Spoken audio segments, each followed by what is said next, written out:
Inilatag ng National Irrigation Administration sa Komite ng Kamara ngayong araw ang mga proposed adaptation at immediate measures sa naitalang vulnerable areas sa panahon ng El Nino. Personal ding dumalo si House Speaker Faustino Bojidi III sa talakayan. Si Faith Santiago live mula sa Batasang Pambansa. Faith?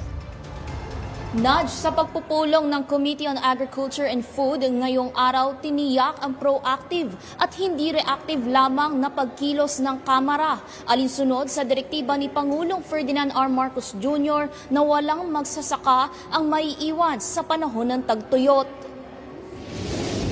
Sinimulan ni House Speaker Faustino Bojidi III ang pagpupulong kung saan ibinahagi niya ang mga hakbang na isinasagawa sa Isabela tungkol sa irigasyon.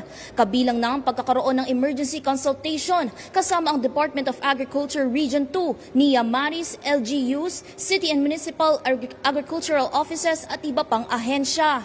Binigyan diin ng leader ng Kamara ang kahalagahan ng pagiging handa at epektibong ugnayan, monitoring at long-term solutions bago ang pamamahagi ng ayuda. Hindi po nating mapipigilan ang tagtuyot o tagulan.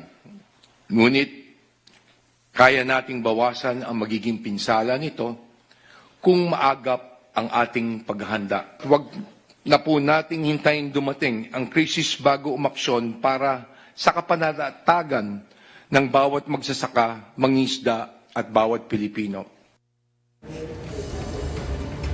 Dagdag pa ng mambabatas, kinakailangang mamuhunan sa mas matibay na irrigation systems, water-efficient technology, community-based water management at climate-resilient agriculture.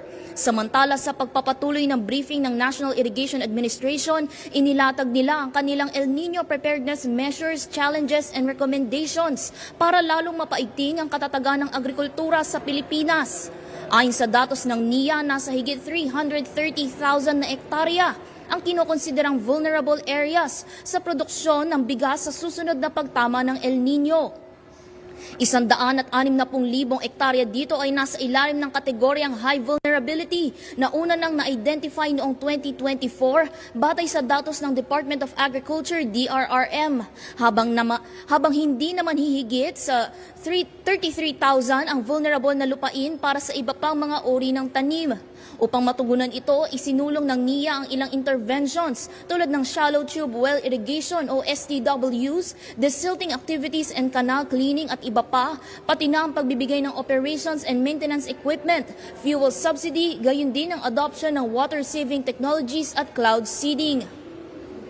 Nudge nagpapatuloy naman ng pamamahagi ng NIA ukol sa mga isinasagawang interventions ng ahensya sa irigasyon. Ito'y gaya ng pakikipagtulungan sa Pag-asa, OCD at iba pang mga ahensya, alternate wetting and drying, solar-powered pump irrigations, diversion weirs, at pagkakaroon ng trainings ng pre-planting at information dissemination sa mga kababayan nating magsasaka at iba pa. Nudge.